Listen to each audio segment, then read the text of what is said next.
কার সাথে কথা বলছো? যা তো হাত দেখো সেখানে ভিজা কেন? তোমার ভাই পেশা করছে। ইস দেখো না।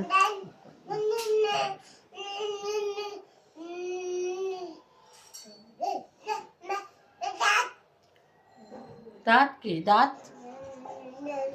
আসো মামা, মামা কই? সিয়াম কই? সিয়াম,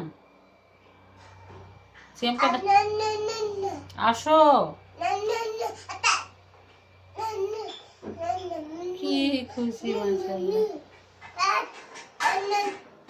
তোমাকে রেখে যাবো এখানে, হ্যাঁ?